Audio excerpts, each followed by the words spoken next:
우리 박 후보자 저 좀 아시죠? 우리 언론사 같은 입사 동기고 수습을 같이 생활했습니다. 저도 뭐 전직 기자입니다만 한마디 충언을 할까 합니다. 우리 박장범 후보자가 들으면 뭐 불쾌할 수도 있겠습니다만은 꼭두각시 사장을 안 치려고 하는 것 같다. 서울 강북을 국회의원 한민수입니다. 27대 KBS 사장 공모에서 지원자 중에 첫 번째로 서류 접수를 알고 있는데 맞습니까? 네, 맞습니다. 사장 공모 계획서도 수십 장 필요할 텐데 언제부터 준비했습니까? 제 혼자 준비 시작한 건 한 달 전 정도 같습니다. 그렇게 한 달간 준비하면서 이 자리까지 올 거라는 나름의 확신이 있었던 건가요? 확신은 없었습니다. 이제 사장 지원에 확신 없었다고 하시지만 94년도 KBS 입사해서 30년 일하면서 후보자까지 왔습니다. 그런데 네. 왜 동료나 선배, 후배 가릴 것 없이 비판적 수준을 넘어 후보자에 대해서 KBS 기자로서 수치심을 나눠 가져야 된다는 목소리까지 나온다고 보십니까? KBS에서는 사장 교체기에 다양한 직종의 다양한 이 직원분들이 의견을 많이 제출하시고 있습니다.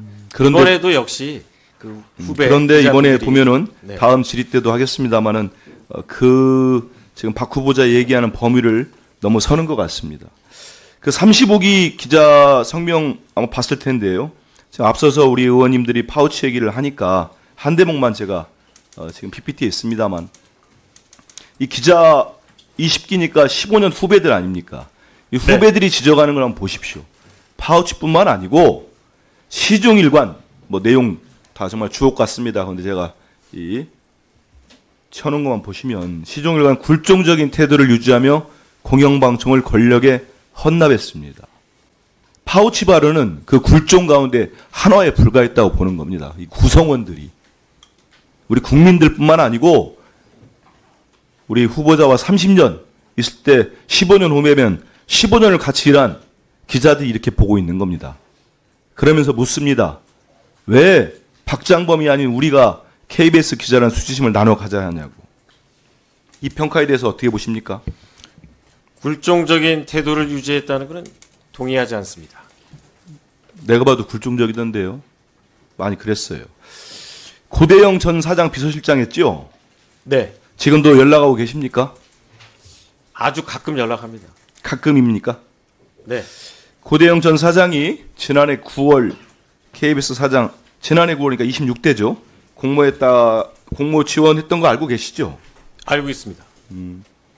혹시나 이번에 왜 지원 안 했는지 상황을 알고 계십니까? 그거는 제가 모릅니다.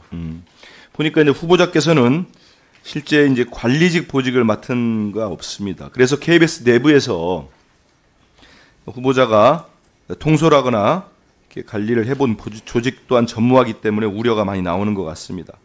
그럼 이런 상황에서 KBS 최종 후보까지 되셨는데 사장 후보까지 됐는데 이 경영계획서 쭉 준비 저도 봤습니다. 준비하는 과정에 누구의 도움을 받았습니까? 도움을 받은 사람은 우리 회사 내에서는 없고요. 주로 제가 참고한 자료는 이사회에서 나오는 그 연감을 주로 참고했습니다. 그러면 그 자료를 경영계획서 등 모든 자료를 혼자 준비했습니까? 그리고 또 제가 알고 지내던 아니, 그것도 방송 얘기하십시오. 혼자 방송? 준비했냐고. 예. 아니, 방송 그러면- 외부 전문가한테 물어본 건 있습니다. 그럼 밖에 있는 분 고대영 전 사장하고는 상의 안 했습니까? 전혀 상의하지 않았습니다. 제가 고대영 사장 문제를 물어본 거는 여러 군데를 저와 제 보좌진들이 취재를 해보니까 이런 얘기 나옵니다. 파우치 사장을 넘어 더 거대한 차원의 비판적 말이 나오고 있어요. 뭐냐면 뭐 파우치라니 조그마한 백이랄지 이런 걸 넘어서서 우리 박장범 후보자가 들으면 뭐 불쾌할 수도 있겠습니다만은 꼭두각시 사장을 안 치려고 하는 것 같다. 이런 얘기들이 나옵니다. 그러니까 다음 PPT 한번 보시죠. 그러면은 구카르텔이 있는 것 같아요. KBS 이거 공들여가지고 만든 겁니다. 잘 보십시오. KBS 고대영 전 사장의 구카르텔 세력이 있는 것 같습니다. 이 세력은 이 박민 사장에게 빼앗겼던 자리를 되찾겠다. 이런 생각을 오래전부터 가져온 것 같습니다. 그래서 박장범 후보자는 고대영 전 사장의 비서실장이었던 박장범 후보자는 그 꼭두각시 사장에 불과하다. 이런 지적들이 여러 군데서 제가 취재를 했습니다. 이 여기 이 PPT의 핵심은 이겁니다. 고대영과 류일임 그리고 김건희 여사로 이어지는 라인입니다. 결국 이것도 김건희 여사의 개입 의혹이 불거질 수밖에 없습니다. 용산 시상식에는 뭐 언론뿐만 아니고 국민의힘 한동훈 대표까지 경질을 요구한 분들이니까 쭉 보시면 아실 겁니다. 윤석열 대통령이 26대 사장을 앉힐 때 방송 언론 카르텔을 개혁하겠다는 의지를 보였다고 합니다. 들어보신 적 있습니까? 방송 언론, 방송이겠죠? KBS 카르텔을 개혁하겠다. 이런 의지 때문에 외부인인 박민 사장을 그때 임명했다. 그런 얘기 못 들어보셨어요? 네, 그런 얘기 들어본 적 없습니다. 결국 이 말도 거짓으로 됐습니다만 그런 얘기들이 있었고요. 이번에 이제 외부인 박민 사장은 결국은 제가 지금 이 PPT에서 보여준 그 라인을 넘지 못하고 실패를 하게 됩니다. 그 대신 내부에 있는 이 박장범 후보자가 전격적으로 KBS 내부에서도 깜짝 놀랄 정도의 후보가 됩니다. 여기에서 고대영 사장과 류일임 방심위원장은 85년도 KBS 입사 동기는 아닙니다. 보니까 제가 파악해 보니까 그의 2번을 뽑은 것 같아요. 철친한 사이로 보입니다. 그리고 류일임 방심위원장은 제가 일전에 국정감사 때도 지적을 했습니다만 김건희 여사의 디올백 수수 영상의 차단을 시도한 사람입니다. 미안합니다. 보니까 여기에서 류일임 위원장은 김건희 여사가 2022년도 고 심정민 소령 추모 행사를 기획했던 정도로 측근 인사인데 여기엔 또 지금 김건희 여사가 이렇게 믿고 쓰고 있다는 이기정 의전비서관이 있습니다. 다 연결되지 않습니까?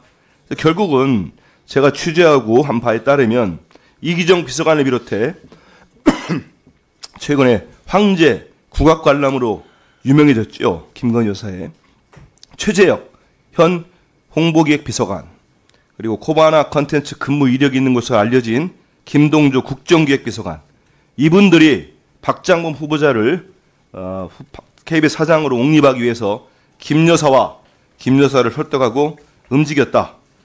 이런 얘기들이 있습니다. 여기에 대해서 어떻게 생각하십니까? 전혀 동의할 수 없습니다. 사실과 다릅니까? 아니면? 전혀 사실과 다릅니다. 그래요? 밝혀지겠지요. 제가 한두 명한테 들은 게 아니기 때문에. 다음 PPT 보시죠. BBC의 힘은 국민의 신뢰에 나온다. 여기 나와 있는 거 누구 얘기입니까? 기억 안 납니까? 네, 말씀해 주시면 경청하겠습니다. 경청이 아니고 한번 읽어보세요. 잠깐 10초 드릴 테니까. BBC의 힘은 국민의 아니, 그거 읽으라는 게 아니고 내용을 보시라고요. 한 10초 정도 드릴 테니까. 이게 2012년 런던 특파원 할 때 박장범 기자가 한 내용입니다. 12년 동안 아무리 12년이 흘렀지만 아무것도 기억을 못한다는 건 그때 보도했던 내용, 그때 가졌던 생각은 이미 다 버린 겁니까? 지금도 하셨습니까? 똑같은 생각 가지고 있습니다. 뭘 똑같습니까? 똑같이 하질 않는데. 본인 한 얘기도 기억을 못하시면서 똑같다고 하면 누가 믿겠습니까? 여러분들은 지금까지 이런 이슈들을 보게 되면 어떤 생각이 드셨나요? 제가 항상 여러분들께 뉴스만 평소에 잘 챙겨보셔도 돈이 된다. 돈을 벌 수 있다고 말씀을 드렸는데요. 그 이유는 제가 지난 5월 초에 여러분들께 뭐라고 말씀을 드렸죠? 지금은 정부가 주목하고 있는 K푸드에 관심을 가져야 한다.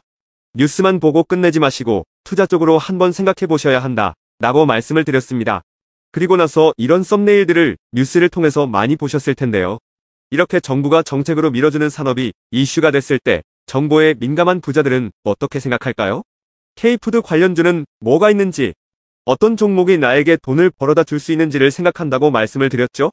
그 이유가 뭐냐 하면 부자들이 봤을 때는 이슈가 곧 돈으로 이어지고 이런 이슈들이 돈을 벌어준다는 경험적 확신이 있기 때문에 부자들은 항상 이런 사회적 이슈들을 관심 있게 챙겨본다고 말씀을 드렸습니다. 실제로 제가 지난번에 시청자분들과 함께하는 주식으로 수익 내기 이벤트를 진행했었는데요. 당연히 100% 무료로 진행했고 여기 보시면 저한테 구독이라고 문자 남겨주신 모든 시청자분들께 이렇게 K푸드 관련주 중에 가장 급등할 확률이 높은 한성기업 딱 한 종목을 여러분들에게 추천을 드렸어요. 그러면서 여기 나와 있는 대로 정확하게 얼마에 사야 하는지 그리고 어느 정도 올랐을 때 팔아야 하는지 이런 부분들까지 자세하게 알려드렸었는데 결과가 어떻게 되었죠? 오른쪽을 보시면 아시겠지만 제가 5월 2일에 문자로 이 한성기업을 소개해드리고 나서 주가가 이렇게 2배 넘게 급등이 나왔다. 그래서 당시에도 굉장히 많은 분들이 제가 드린 한성기업으로 수익을 내셨을 텐데요. 다시 한번 축하드린다고 말씀을 드리고 이번에도 마찬가지입니다. 최근에 정부가 집중적으로 밀고 있는 산업이 해외 건설 시장이고 그 중에서도 K신도시에 대한 관심도가 계속해서 높아지고 있기 때문에 관련 종목들이 부각받을 수밖에 없다. 그 중에서도 정부가 가장 핵심적으로 밀어줄 것으로 예상되는 K신도시 대장주 한 종목에 돈이 몰릴 것이다. 당연히 우리가 이쪽으로 생각해야 한다는 겁니다. 그래서 이번에도 지난번과 똑같이 저에게 신청이라고 문자 보내주시면 정부가 강력하게 추진할 것으로 예상되는 K신도시 정책주 중에 앞으로 대장주 역할을 하면서 주가가 가장 크게 급등할 한 종목을 구독자분들에게 문자로 종목명과 사고 파는 시점을 모두 알려드리겠습니다. 그래서 여러분들이 주식으로 돈 버는 연습을 한번 해보시라 이렇게 말씀을 드리고 지금 이 영상을 보시는 시청자분들 중에 나도 이번 종목이 궁금하다 하시는 분들은 누구나 상관없이 그리고 어느 시간대나 상관없이 부담없이 이렇게 상단에 제 번호를 항상 남겨놓고 있습니다. 제 번호 010-4406-8870번으로 저에게 지난번처럼 신청이라고 문자 보내주시면 제가 이번에도 똑같이 무료 추천 급등주 문자를 보내드리겠습니다. 이해되시죠? 그래서 제 번호 010-4406-8870번으로 신청이라고 문자 보내주시면 여러분들이 직접 이슈를 통해서 돈 버는 연습을 해보실 수가 있는 거고 제가 돈을 받는 것도 아니고 투자를 대신해드리는 것도 아니기 때문에 부담없이 신청해주시면 되는 겁니다. 그리고 수익이 나면 저는 다른 것은 바라지 않습니다. 제 채널에 구독, 좋아요 한 번씩만 눌러주시면 감사하겠습니다.